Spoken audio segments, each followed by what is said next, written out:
Thought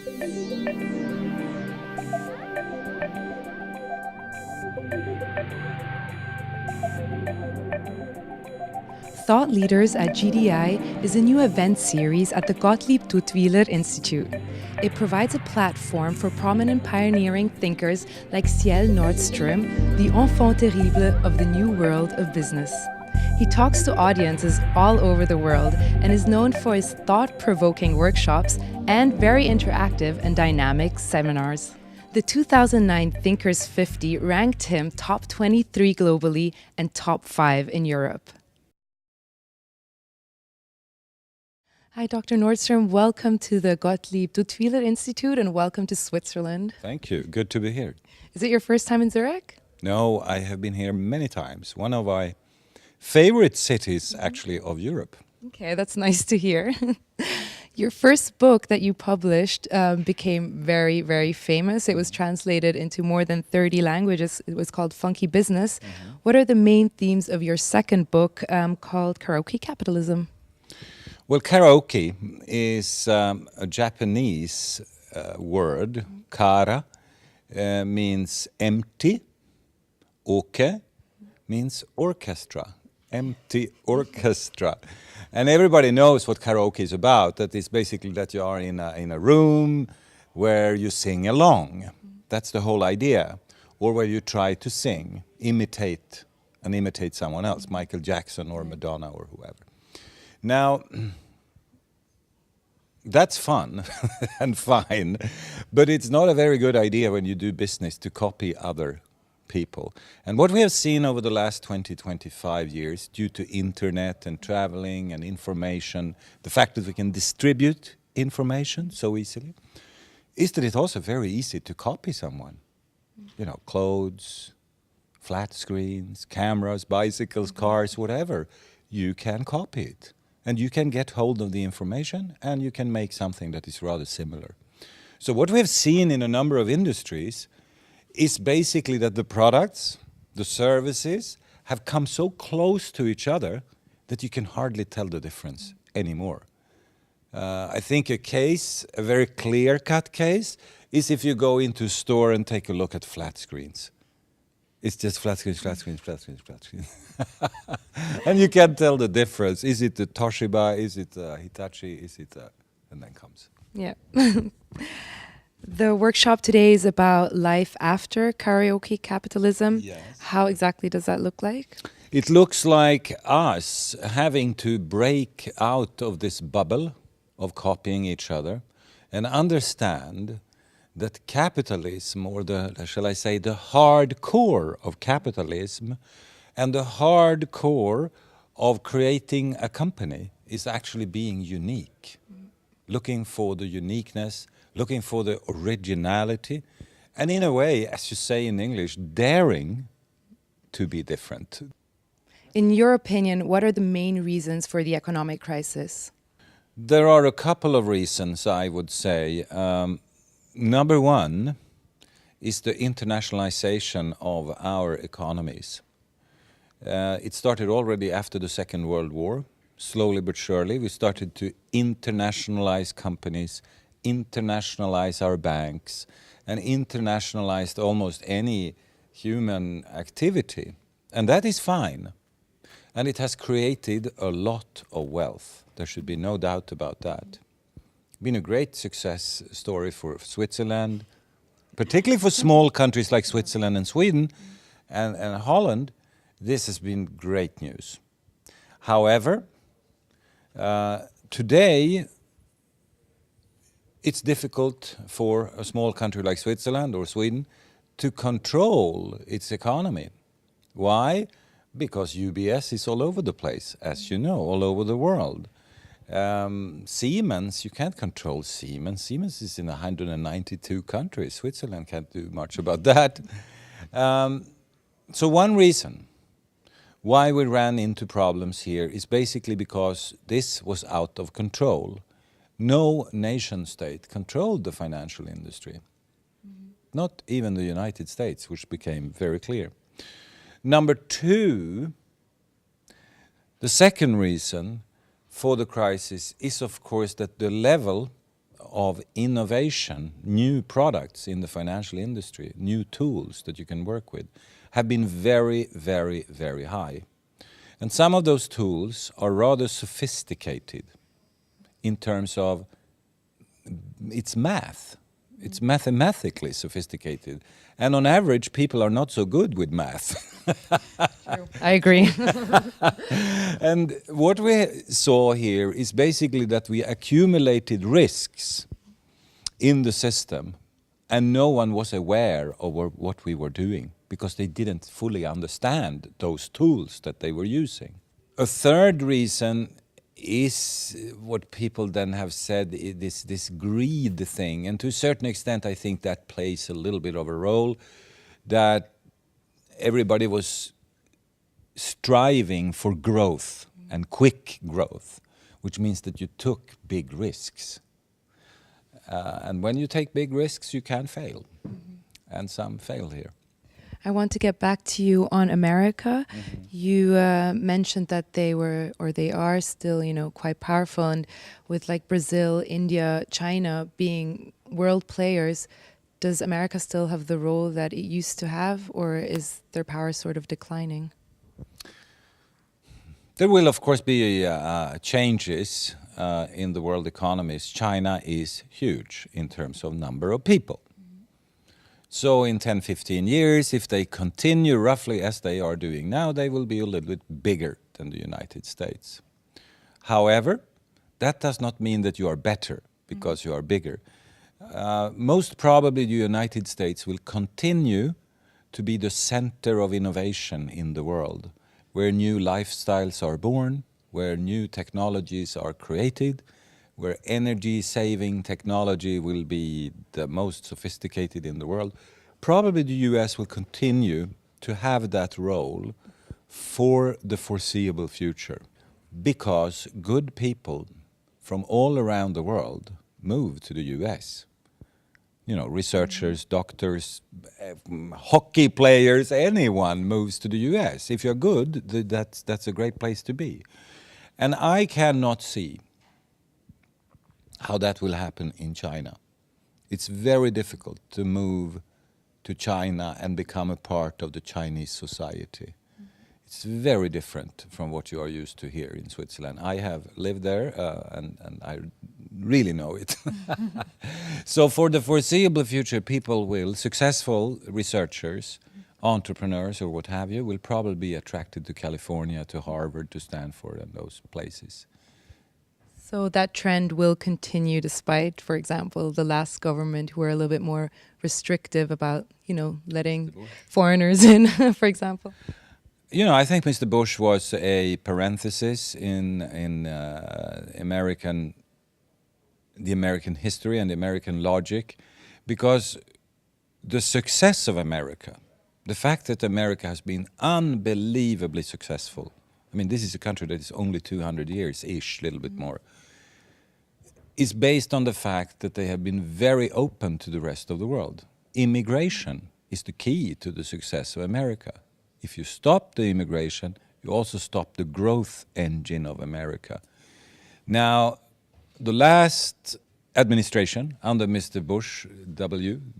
Jr. flirted, as you know, with closing the borders and putting restrictions on immigration.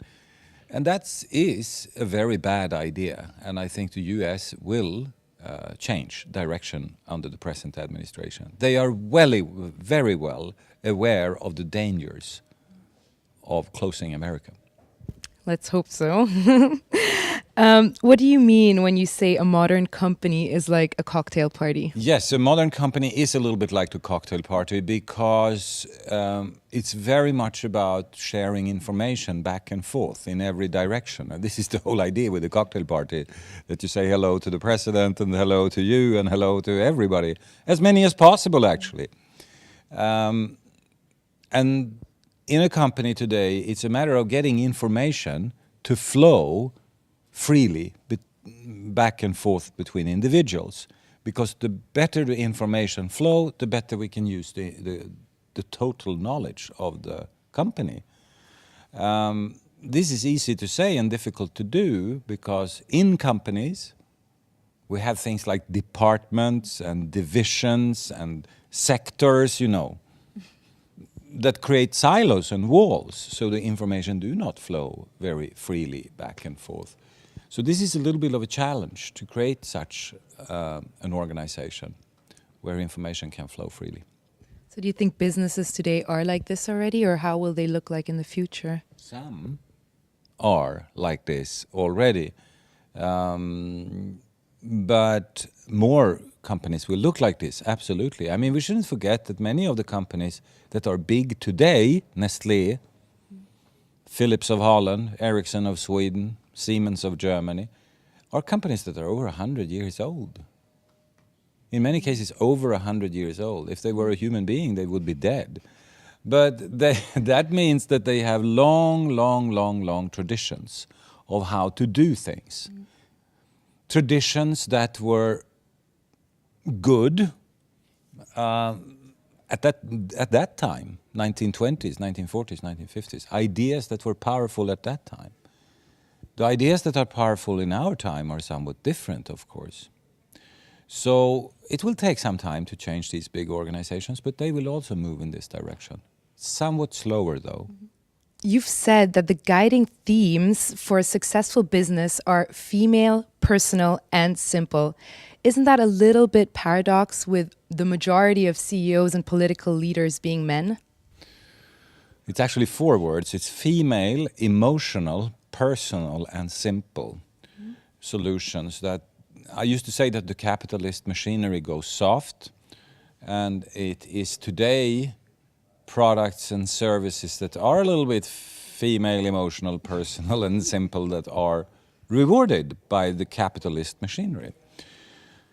Yes, industry leaders are still male. Many politicians are still men. Things are changing, though. In Norway, for example, it's 50-50 in the government and the parliament. Pretty much 50-50. And it's no quotation or something like that. However, things are changing, and it's very easy to see why, because the universities are full of women. In most countries, it is now a significant majority of the students that are female, 55, 60, some faculties like medicine, 70, 80% of the students are women. Business, accounting, law, a majority is women. This means that in many areas, we will have a lack of educated men. It is as simple as that. So in 5 to 10 years' time, we will see a situation where there will primarily in many areas be only women available in that age segment. And in regards to products, what is specifically feminine, for example? Feminine has nothing to do with gender, as much as it is a what shall I say, a mood or a way of being, where you care a little bit about other human beings, where you think in terms of, in emotional terms, not only in rational terms. Men can be feminine too. It's quite okay. It's not so it has nothing to do with gender. It is just that caring perspective that today becomes completely natural. Why? Because of the environmental issue. You have to care about the planet. You have to care about waste. You have to care about recycling. To care has become something that we all have to do.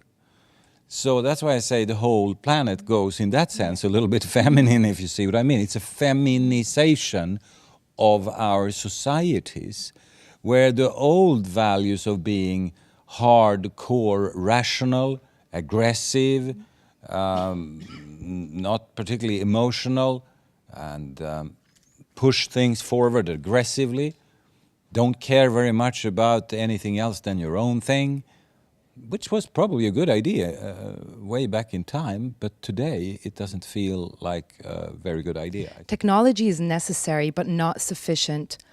What is sufficient for the success of a business? Once upon a time, to sell a washing machine, for example, technology was the key thing. You know, I have the best technology. Your washing machine is not as good in technological terms as mine. Today, most people would say, the technology is basically the same in all washing machines. There are some small differences. What makes the difference today might be look, shape, form, design. I would call it design.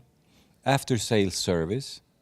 If someone comes to your home and install it, I used to say that the soft stuff in our time becomes the hard stuff. And the hard stuff, the washing machine, becomes the soft stuff. It's just necessary that you have a washing machine. But what makes all the difference is the soft stuff around it. The guarantees, whether it's delivered to your home, the look, the color, the shape, the functionality, that it's easy to maneuver, that it's safe for your children. All this stuff around it makes the difference. The actual washing machine, there are many washing machines. And with this change of mindset, what are the consequences, for example, on people's perspective on families or values like that, families or even nations? You know, something we have discussed that the whole day here today. Very fundamental things are changing in our lives. We don't form families to the same extent. If we look at the major cities around the world, I'm talking about London, Berlin, Moscow, what have you, about 50% of the population in those cities live alone, single households. In my hometown, Stockholm, 64% of the households are single people, a city of 1.8 million, the size of Munich. So something is happening to the family. We do not form families to the same extent as we did just 20 or 30 years ago. We are, so to say, moving out of the family. The nation state, well, the nation state is a tricky one. We talked a little bit, you and I, earlier today about it. I mean, Sweden, Switzerland, Holland are small countries, open economies. In a globalized world, which basically means that the nation state loses some of its power, some of its possibilities to protect the population, to take decisions, because the decisions are taken somewhere else, maybe in Brussels, the European community, maybe in the White House, maybe in the international financial market, but not necessarily in Bern or the Stockholm. So the nation state becomes a weaker thing than what it was just 20, 25, 30 years ago. I don't think that we have seen really yet what this means and how it will affect politics. What we have seen in most European countries is that you have political parties with a nationalistic agenda. You know, like Gert Wilders in Holland, Herr Blocher here in Switzerland, Jörg Haider, that unfortunately died, in Austria, and now we have one in Sweden, Nationalist Party. And the whole idea is to strengthen Sweden, in our case then. And make Sweden more Swedish and not so much immigration and not so much internationalization, and to stop this weakening of the nation state. I'm not sure that that is possible, but at least that is what they are saying, that they would like to do. I think it will remain a dream. Globalization is such a powerful idea, and it's such a profitable idea for most people, that to leave globalization, stop globalization, would for most countries be very costly. What are the drivers of capitalism today, and is capitalism even possible in the world of Web 2.0? Actually, we are at a state now in human development where there is no real alternative to capitalism. Capitalism has, so to say, taken over completely. After 1989, when the wall came down in Berlin and the Soviet Union ceased to be, the only real alternative to capitalism, namely a planned economy, communist kind of economy, ceased to be. So, I mean, when you travel the world today, you see capitalism über alles, all over the place. China, capitalist. India, capitalism. Vietnam, capitalism. So that's number one. Number two, in the foreseeable future, I cannot see any alternative to capitalism that can compete, not in our lifetime, at least. It takes a lot of time to develop a whole new system that can compete with capitalism. You don't do that in a in an afternoon or something. It's not that kind of a thing. It's more sophisticated than that. The web, new technology. Actually, all the new technologies that we have seen have actually helped capitalism to function even better. Why? Because at the very heart of the capitalist machine, you find information transfer back and forth. The more information you can transfer, the better for the capitalist machine. It functions even better. So the web is great news for the capitalism. Thank you so much, Dr. Nordstrom, for sharing your visionary thoughts with us. And we really hope to see you soon here at GDI again, or in Zurich, Switzerland. Thanks. Look forward to be back.